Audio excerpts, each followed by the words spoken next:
अस्सलाम वालेकुम, welcome to my new vlog. अच्छा जी, मुझे आज बच्चों के स्कूल जाना था रिज़ल्ट सुनने के लिए और आज ठंड भी अरूज पे थी, बहुत शदीद ठंड थी और जो है बच्चों का रिज़ल्ट सुनने भी लाज़मी जाना था। अच्छा, रिसेंटली मैंने बच्चों का जो है ना स्कूल चेंज किया था। मैं एक बहुत बड़े स्कूल सिस्टम से निकाल के बच्चों को यहाँ लेके आई थी क्योंकि मैं अपने एजुकेशन सिस्टम से वैसे ही सैटिस्फाई नहीं हूँ और मतलब हमारे यहाँ जो है ना बच्चों को नंबरों से जो है मुआवजा किया जाता है कि जिसके नंबर ज़्यादा हैं वही बच्चा जो है वो काबिल और ज़हीन तस्वर किया जाता है। मतलब हर चीज़ का एक स्केल होता है, मेजरिंग स्केल होता है। आपने फासलों को नापना होता है तो आप किलोमीटर में देखते हैं, आपने लिक्विड को मापना होता है तो आप लीटर्स में देखते हैं। वज़न का अपना स्केल होता है। मतलब आप कभी भी बच्चों की काबिलियत को उनके नंबरों से नहीं माप सकते। हमारा एजुकेशन सिस्टम वो सिर्फ़ और सिर्फ रट्टा पे बेस कर रहा होता है। एक वो मखसूस सिलेबस होता है जिसे याद करके बच्चों ने उसी को प्रेजेंट करना होता है।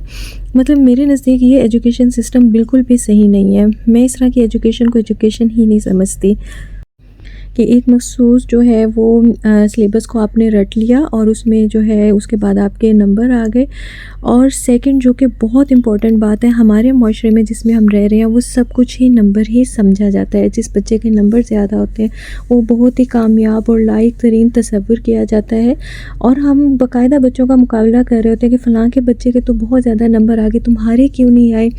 मतलब सब कुछ ये नहीं होता कि आपका बच्चा अगर नंबर ज़्यादा लेके आ रहा है या उसका रिज़ल्ट अच्छा आ रहा है तो वो एक कामयाब तरीन इंसान होता है। क्योंकि मैंने अपनी लाइफ में ना हज़ारों बच्चे ऐसे देखे हैं जो स्कॉलरशिप होल्डर होते हैं या गोल्ड मेडलिस्ट होते हैं, लेकिन उन्हें हत्ता कि बात करनी भी नहीं आती।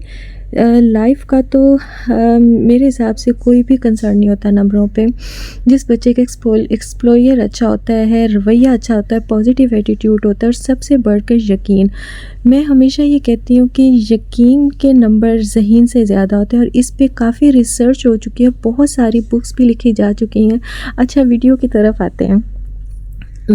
हमारे बच्चों का रिज़ल्ट था और रिज़ल्ट सुनते टीचर से गुफ्तगू करते और जो है बातें-शातें करते हमें इतना टाइम हो गया था। वापसी हमने इनकी बुक्स भी ली कि बच्चों ने हमें भूल गया कि हमने तो बच्चों को नाश्ता ही नहीं करवाया। और मेरा आज इतना दिल कर रहा था कि दरिया के करीब बैठ के ना हम लोग मछली खाते हैं, लेकिन बच्चों की ज़िद थी कि नहीं मम्मा, हमने जो है चिनाब रुच जाना है। और जब हम यहाँ आए मुझे इतनी ठंड लग रही थी, मैंने कहा नहीं भई, यहाँ बैठ के तो मैं खा नहीं सकती, कहीं इंडोर जगह पे चलते हैं। तो हमें वेटर ने कहा यहाँ पे इंडोर भी है अरेंजमेंट और वो हमें अंदर ले गया। और जब हम अंदर गए मुझे इतना अच्छा लगा, कुज़ी सारा था, लेकिन बच्चों को ये सब बिल्कुल भी अच्छा नहीं लग रहा था। बच्चों ने कहा नहीं मम्मा, इससे तो बेहतर हम घर बैठ के ही खा लेते। सो इन्होंने टेबल बाहर ही सेट करवा ली और सबसे अच्छी जो चीज़ थी वो बॉनफायर थी। साथ में बॉनफायर स्टार्ट करवा लिया और हमने अब तक जब तक बॉनफायर हो रहा था, टेबल सेट हो चुकी थी, सूप आ चुका था हमारा, तब तक तो हमने बहुत एंजॉय किया। लेकिन जब खाना आया और हमारा इतना बैड एक्सपीरियंस था, यहाँ पे इतनी कम क्वांटिटी में खाना था और बिल्कुल भी मज़े का नहीं था। पता नहीं, शायद फ़र्स्ट टाइम हमारा यहाँ का एक्सपीरियंस इतना बैड हुआ था कि हम में से किसी ने खाना ही नहीं खाया ना सही से। हमने वेटर को 2-3 बार बुला के कंप्लेन भी की, लेकिन उसने जो है वही खाना दोबारा गर्म करके हमारे आगे रख रहा था। सो मैंने बच्चों को कहा कि आप लोगों को कहा था ना ढाबे पे बैठ के मछली खाने का अपना ही मज़ा है। तो इन्हें उस टाइम मेरी बात बड़ी याद आई। सो फिर हमने इनके जो है रिव्यूज़ थे उस पे हमने बैड कमेंट किए और हम वहाँ से चले गए। और मेरे हस्बैंड ने कहा चलो तुम्हारी बात मान लेते हैं, और वापसी पे हम लोग ढाबे पे रुके। लेकिन जो है भूख ख़राब हो गई थी, क्योंकि ऐसी जगहों पे जो है ना शदीद भूख लगी हो खाने का तभी मज़ा होता है।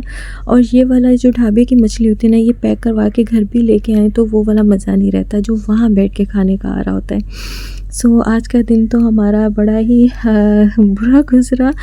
और टॉपिक जो है, जो एजुकेशन सिस्टम है, इस पे अगर मैं 10 भी व्लॉग बनाऊँ ना तो वो भी कम है। सो मैं आपको बता रही थी कि जो बच्चे यकीन के साथ काम कर रहे होते हैं ना, मतलब एक उनका रिज़ल्ट ख़राब हुआ तो उन्होंने रोना पिटना नहीं स्टार्ट कर दिया, तो वो ज़्यादा कामयाब होते हैं। अच्छा, ये पिक्चर्स तो मैं डालना ही भूल गई थी। यहाँ मेरे बच्चों को प्राइज़ मिले थे और माशाल्लाह मेरे चारों बच्चे जो हैं वो 90+ मार्क्स लेके आए थे। न्यू सिस्टम था, न्यू सारी माहौल था, सब कुछ था, लेकिन माशाल्लाह सब बच्चों ने बहुत अच्छा रिज़ल्ट दिया था। सो आज के व्लॉग में मैं सब बच्चों को यही मैसेज दूँगी कि सेल्फ़ कॉन्फिडेंस जो है वो बहुत ज़रूरी होता है और मैं बहुत सारे ऐसे बच्चों को भी जानती हूँ, वो बिल्कुल लाइफ में बिल्कुल एवरेज थे, मतलब कभी उन्होंने बड़े बड़े नंबरों से जो है वो कामयाबियाँ हासिल नहीं की थी, लेकिन वो अपने लाइफ में बहुत अच्छे सेटल्ड हैं। सो लाइफ का जो है ना, कामयाबी का कभी भी आप लोग नंबरों से ना मैयर किया करें। और अगर ज़िंदगी में कोई एक आधा रिज़ल्ट आपका ख़राब भी आ गया ना, तो उसे वहीं पे ख़त्म करके नए रिज़ल्ट की तैयारी शुरू कर दिया करें।